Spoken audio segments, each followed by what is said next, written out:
Hey guys, welcome back to the 11th episode of the podcast. Today, I'm going to be talking a little bit about wearing a CGM, a continuous glucose monitor, because I just wrapped up doing that again and I want to share about it while it's fresh on my mind, because I typically get a lot of questions about it when I do it. But first, personal updates. I jinxed myself last week when I shared with you guys that Hollis was sleeping through the night again because we've had multiple days again this week that he has not been sleeping through the night. But we did go back to the doctor yesterday and it looks like his ear infection is trying to get cleared up. I think he just has some fluid left on his ears and hopefully we will be now moving forward on the mend. If you have never taken your three children, your three young children, all three of my children are 6 and younger currently. If you've never taken all three of them to the doctor at the same time, I highly recommend it as your workout. My husband even went with us, and it was still like an Olympic sport to keep everyone entertained, not falling off the bench, not falling off the rolly chair, not running out in the hallway, quiet enough once the doctor came in that we could all actually have a conversation and still hear. It was interesting, but that's what happens when they all have birthdays that fall around the same time and need follow-ups. And, in a world of working and having to take time away from work to go to these appointments, it's easier to do that together on one day than it is three separate times. So anyway, that's what we did. And otherwise, today I'm doing lots of laundry because we are expecting this Arctic blast, which will be here and fully present when this episode drops next Tuesday. I'm recording this on Friday. And over the weekend, it's going to get very chilly. It might snow. They're telling us, with these winds wow, I don't know what I just even tried to say, to anticipate potential. I think I was combining all that together. Potential electricity outages, which for us could also set us up for a water outage. And if you've ever been through that and you weren't prepared, as in like you hadn't caught your laundry up, and you just like hadn't thought ahead about things like that, then you know that that's a lesson learned the hard way and you do better next time. So today I'm trying to get all the laundry in the house done, which I had been neglecting for the past like week. So there's quite a bit of it. So I've just been like cycling, get one load done, put another in. Anyway, all right, let's talk about this CGM. And I'll first kind of share a little bit about like why I did this, why I did it in the past, because this is not my first time doing this. I want to share with you guys how I even got the CGM. But let's first start off with what a CGM is. So a CGM is a continuous glucose monitor. So basically, this is continually over 24-hour periods of time checking your blood sugar and charting it for you. It shows up in an app that you can get on your phone. The information itself is very easy to like look at, understand, and digest. So it's a small device that you put on the back of your arm. So there are different types of these. Some of them go on your abdomen or can be put on other parts of your body. I have always, when I've done this, used the Libres, which go on the back of your arm. And that's really the only place I think that they recommend that you place it. And it's nice there, especially this time of year. This is the first time I'm doing one in winter, but it's really nice in winter to put it there because it's hidden and you're not typically wearing like short sleeve shirts or tank tops. So literally I had it on for 2 weeks and I'm not sure that anybody even knew that it was there. Not that I really care about that anyway. There's no shame in wearing it. I wore one in the summer and it's funny. People will ask you, they're like, are you diabetic? What is that thing on your arm? And I don't care, but I can see where for some people that would be like either probably aggravating if you have to wear one all the time and people are continually asking you, what is that? What's that for? Are you diabetic? But anyway, so how I went about getting mine, I've done this 2 different ways. I found very first time I did it through a wellness center and they were running a blood sugar boot camp and you paid this price and your getting your CGM was part of that price. They shipped it to you and you wore it for the 2-week. It's good for 14 days. So you wore it for the 14 days and they kind of like walked you through what you were seeing and educating you about blood sugar. And that was all fine and well. But for the price point of it was either right at or right over $400. I was like, this is not something that I can do routinely or even like once a year. Like it's a pretty decent expense. Um, when I'm not diabetic and when I'm just doing it to like learn more about my body and where I'm at with my blood sugar, because I think I have shared with you guys before, have had trouble with my blood sugar. And in my last pregnancy, I did not get diagnosed with gestational diabetes. I never had to take any medicine or anything, but I did spend several weeks checking my blood sugars with both my pregnancies. I've had to have the 3-hour glucose test instead of just the 1 hour. And type 2 diabetes has kind of been a problem on one side of my family, and it's like something that I absolutely want to avoid. So I've always just in the past few years been very proactive in trying to educate myself on what my blood sugar levels are and what things that I can do to positively impact my levels, because it is something that, yes, there are some generalities to it, but it's also very individualized in how you as an individual respond to certain types of foods. And as you learn those things about yourself, it's easier to make better choices. So I went a different route this time to obtain my CGM. And, I'm recording this in January. I did this for the first time back in the summer. Um, I well, this is going to make more sense when I tell you like the company I used. So I went through a company called Tastermonial. If you Google them, I'm sure that you can find them. And what you're doing on their site is you're paying, it's a small fee. I think mine was like $40, and you can choose which package you want to purchase. But what you're really purchasing is for a doctor that works on their team to write you a prescription for the CGM. And then you choose where you want that CGM to go. So for myself, I'm trying to remember now the exact package that I picked. I think I did 2 sensors at a time, which is a month supply with 3 refills, because I was like, that will give me, or maybe it was with 2 refills. It was a 3-month total supply. But then I think, and I think that was like $40-ish. I wish I had pulled this up before I started recording, but I didn't. And I'm sure their prices have changed anyway, and they'll change in the future. So you need to check for yourself anyway. But then I think you could get like what would be a 6-month supply prescription for like $60. So, but all that money is going towards is just getting the prescription. So anyway, you fill out their forms. They ask you questions about your health. It's nothing that's like super hard or in depth. It's just like minimal information. And then once they obtain all of that from you, they have their provider look it over. If they feel comfortable writing the prescription, they do, and they send it to the pharmacy of your choice. So you can send it to literally any pharmacy. They have some that they recommend because of the pricing, and they will even tell you some guesstimate prices for your CGM. I chose to have mine sent to my local private pharmacy that I use all of the time anyway.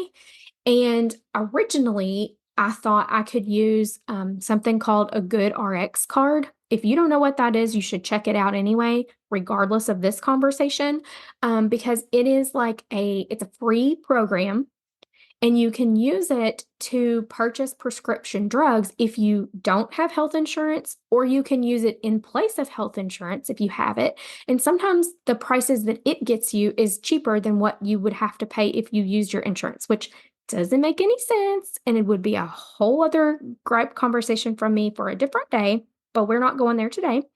That was my plan. Because I knew my insurance wasn't going to cover it because I don't have a diagnosis for them to cover it. So I thought I'll just use a GoodRx card. I got on the GoodRx website. It was telling me it was going to be like between $150, $180. I was like, that's fine.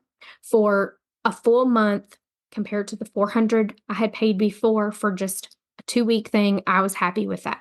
Still an expense, but I was like, it's worth it.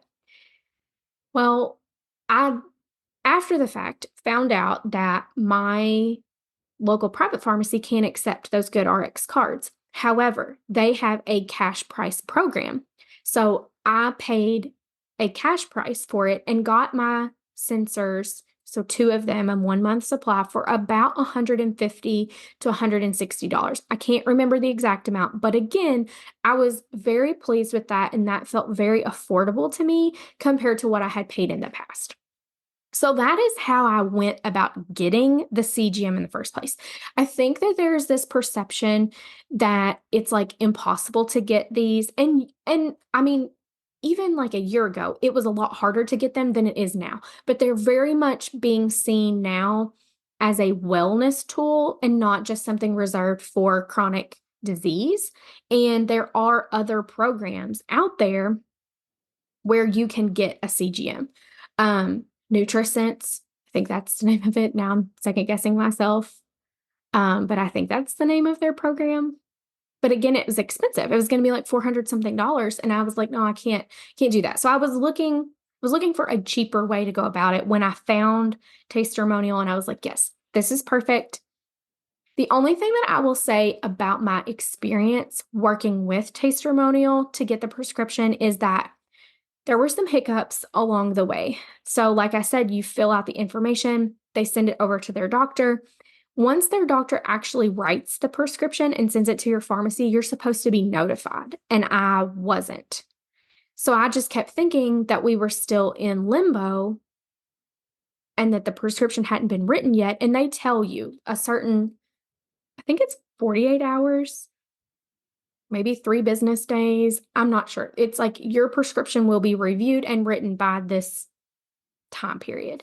And like we had reached that time period, and I was kind of like, well, what the heck is going on? I haven't heard anything. Had to reach out to them, and come to find out everything was fine. And they had sent it to the pharmacy like 2 days ago, and nobody had notified me. So I was a little irritated about that, but that's, like small hiccup type thing that hopefully they got the kinks worked out since then and it's fine. So what are like, I guess I should share a little bit more about like why I got so interested in blood sugar and why I felt like I needed to even do this, or like why you might be interested in it. So, several years ago, like 11, 12 years ago, I started having debilitating migraines. And in our hunt to try to track down why that was happening, my blood sugar came into question then. I had to go for a 5 hour glucose test. I felt terrible through the whole thing. Um, Thank goodness we figured out that that wasn't related to the migraines. But in that study, it did show, my results showed that I was like in a pre-diabetic state and kind of headed towards type 2 diabetes. And at that time, I was still very early on in nursing school. I knew very little about nutrition, like only the things you can think that they've taught you in like your high school health class, which is not much. And let's be honest, how much of us were really paying attention to that stuff anyway? So I just didn't have a whole lot of knowledge about blood sugar control, nutrition, how you should eat, how you should put a meal together, nothing. Like, I'm not saying that I was super duper unhealthy. I've never been super duper unhealthy, but I just didn't have the knowledge that I have now. So fast forward 2020, it's after I had had Kinley when I joined Metabolism Makeover.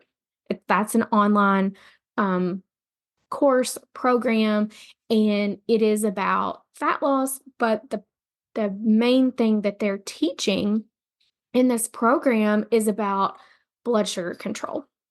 And so that was the first time that I was learning about how fiber affects your blood sugar and how carbs affect your blood sugar, and really like digging deep into just the foundations of trying to eat in a way that supports blood sugar. And that got me really curious. And I'm very data driven. So I was like, I'm doing these things that I'm being taught and I feel better, but I wonder what my actual numbers are. And I even went as far as like buying a meter, like a regular just finger stick meter over the counter. And I would spot check my blood sugar every once in a while. But once people were talking more about continuous glucose monitors, I was like, I want one. I want to see what my blood sugar is doing in the middle of the night when I'm not awake to prick my finger. I want to see what it's doing 5 minutes after I eat, 10 minutes after I eat, an hour after I eat. And I don't want to poke my finger to get all of these numbers. So that sparked my interest in getting one. Then, of course, I had never acted on it. I got pregnant with Hollis. I wasn't really interested in doing one while I was pregnant. I questioned it when they were questioning if I had gestational diabetes, and I just kept being told, oh, your insurance isn't going to cover that. Which in hindsight, they could have still wrote the prescription and I could have paid the cash price and had one, but whatever. Um, so it was after that it was probably February or March of last year when I did that very first boot camp. And at the time, I was still breastfeeding, and I felt like that was having an impact on my blood sugar because I was having to eat more frequently than like what I normally do right now, um, because I was hungry. And the more frequently that you eat and the more snacks and stuff you're having, the more like fluctuations you have in your blood sugar. And I'm not saying that what I learned at that time wasn't valuable. It was like I had very specific data to back up the fact that things like having fiber at the meal really made a difference in my blood sugar. Or if I was eating a low fiber meal, if I would supplement with fiber, like fiber gummies, before I started my meal, then my blood sugar control was better. And I kind of did some like experiments with myself. Like, what if I eat this type of meal? What if I eat this type of meal? I could see where if there were times when Hollis was sleeping through the night then, and there were times that he was still waking up quite a bit throughout the night. I saw that if I did not get solid sleep and I had interrupted sleep, then my blood sugar control the next day was worse. And it's just very informative. It's a really great way to learn more about you specifically and your body. And I do like recommend anybody to do it if they have the interest because it's so informative and you can learn so much. It does get a little annoying, to be honest. It's really exciting those first few days and even in that first week to check your blood sugar all the time and see what it is. But then by the end of the 2 weeks, you're kind of over it and you're very thankful that you don't have to do this all the time to live. It really gives me a deep appreciation, isn't the right word? Empathy, I guess, maybe is a better word for people that are diabetic and depend on these CGMs and like insulin and insulin pumps and things to literally live. It makes me very thankful to have the health that I do have, and it motivates me to avoid getting to that point with type 2 diabetes that I would need to either wear one of these all the time or check my blood sugar all the time or give myself insulin. Um, so yeah, I'm trying to think of some of like what my biggest takeaways were this time when I did it.